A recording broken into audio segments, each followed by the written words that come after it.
Alright, so I have this Belsaw planer. Some people call it a thickener, a thicknesser. I don't know. I've always called them planers. Anyways, you know, the Foley Belsaw model 9103. And I'm going to be replacing the blades, okay? I've never done this before. This is my dad's planer, but I've got one done already, so I won't look too stupid doing the next. So the planer has 3 blades in it. And of course, before you mess with it, unplug it, which I've done. You can see I've replaced one already. These have been so worn out, I don't know, there's a big dip in the middle. Alright, to swap these blades out, you need to loosen these little lock pins. And I back them out, you know, close to the top. So what they call these gibs, G-I-B-S, gibs. And what it is it's a piece of metal that's V-shaped, and when you tighten these, it forces it up a slope, compressing the blade into the head here. And really, the way you get them out is you have to hammer them down. I'm doing it with a piece of wood. If I keep breaking my wood, I need a harder piece of wood.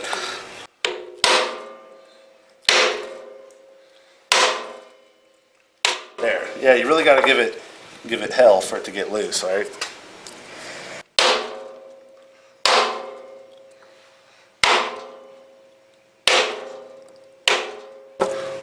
The center one has been giving me some trouble on the last one. Okay. Then once those are loose, the old blade will pull right out.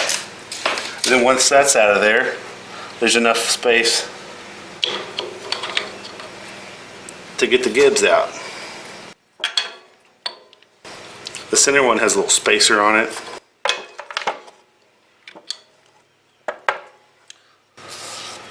And clean it up a little.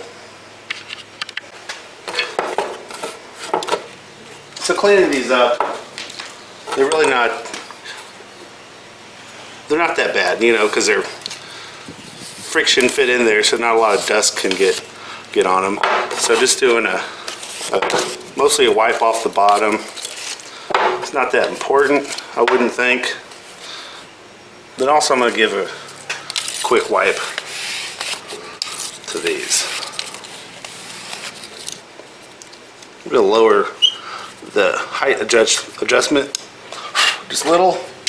Let me fit these in nice.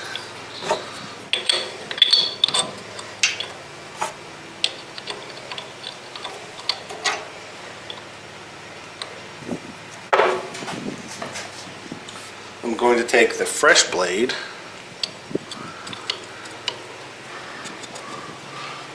let's see. Need to lower these a little bit more.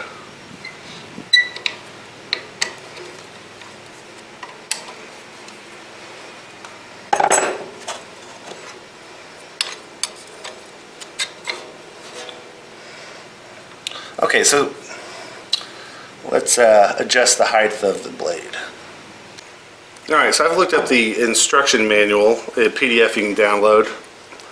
It says planer knives are removed for sharpening by loosening the 15 number 57 set screws with a 3/16, so that's these, there's 5 per blade. And then knives are held in place by a wedging action and press against the bottom of the cutter head slot, forcing the gib down, which we did. So the height that it wants you to set the blade at is 5/30 seconds. And so they have a knife setting gauge, and in these instructions, if you'll focus on that, see, it shows you using the knife setting gauge against the curve of the head, and then it says to back the screw off 4 complete turns to obtain a 5/30 second gap. So the tool I have is a little spring-loaded depth gauge for the blade, and it's actually a Sears tool. The way this one works is it wants you to set the depth of your thing with a little check block, and the check block has a 15 32nd, 7/16, 3 32nd. So the check block wasn't really compatible with this. So since this blade depth gauge tool is only used for this, you know, at some point in the past my dad set it to the proper depth. So just for shits and giggles, you need a 5/32nd. Is that what it said? Yeah, a 5/32nd gap, right? All right. So when you have the proper blade depth, it's flat on the top, right? You see how that works? I'll show you close up here in a second. So if I have a 5, I don't have a tape measure here or any feeler gauges, but this is a 5/32nd inch Allen wrench here. So if I place that, it makes the top flat, all right? So it is set right to 5/32. That's what that proves. So now let's get the height of this blade adjusted. So it's way short right now.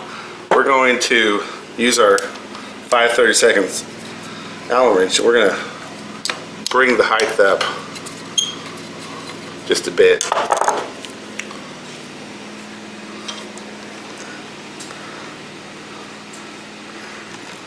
So we're still, so this little bottom, I'm just sticking it right on the tip of the fresh blades. So we're still a little bit low. I'm gonna raise it up a little bit high. Ooh, perfect and flat. Okay, we're gonna do a zoom in for this side.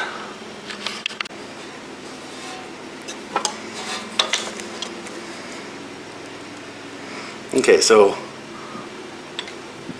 again, I'm getting this tip right here, right on top of the blade.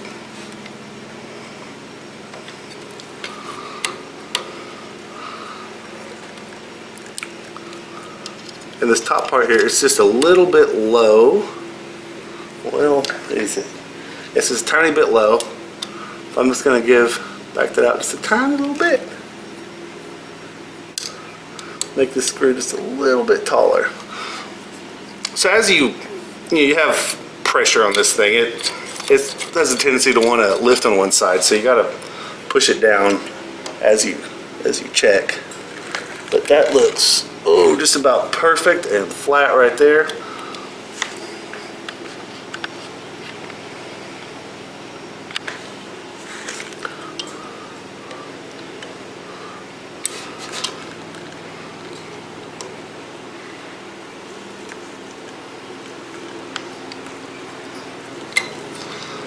Go a fraction higher on that side.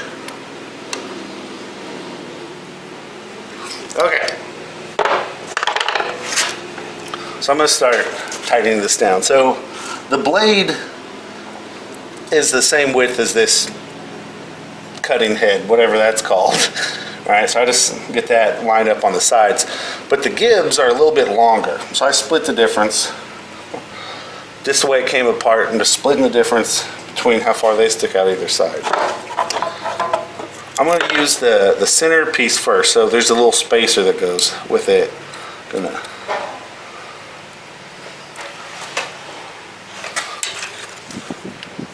drop it down in place. Center that. Split the difference with the gibs. Hold this down flat. And I'm going to put my initial pressure with this center gib, just a little bit, keep things from moving. I'll do another check of blade height. Ooh, that's very nice. That's very nice. Let's think. Oh yeah. And then I'll creep up to it.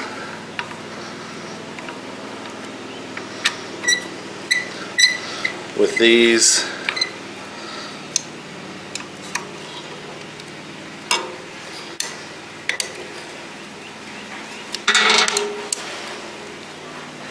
Alright, that's bottomed out. And the same on this side. Gonna put the pressure on this gib. Put the pressure on this gib. Oh.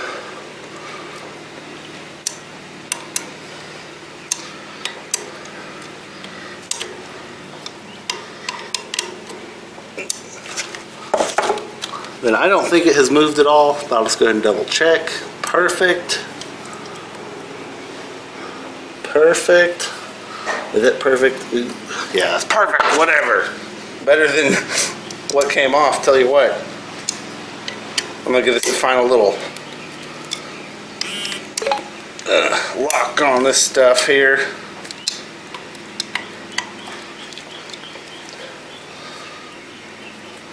Now I'm going to move on to the last and final blade.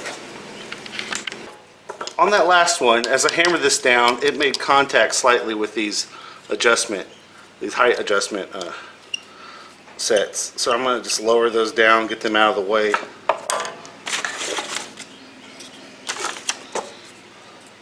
if I can't save myself some trouble. Oh, that one came out real nice. The first one I did was really hard.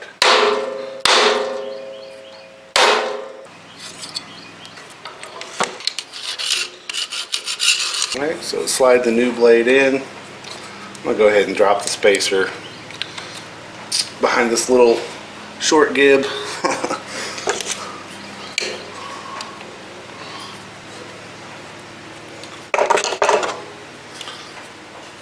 And look at the height. Ooh, yeah, that's perfect there. That one's a little low. So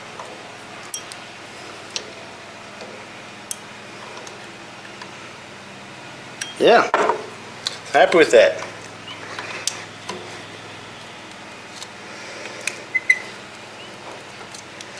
I'm going to finish putting pressure on all these. I don't think they have to be very tight. I think there's a lot of mechanical advantage here, like a huge amount of mechanical advantage. So I'm not going to go too crazy. But I am going to double check all of these to make sure all 15 set screws are tight. Alright, well that's life-changing. Maybe I'll be doing fine woodworking once again. So with these blades, it's like super obvious how worn out they are just by looking at them, but see if we can focus on that back side. You see that? So you can see this with your eyes. You don't have to use a straight edge. So, you know, the corners have seen no wear, and the center super worn out. Back to another brand new corner. And all the blades will be like this.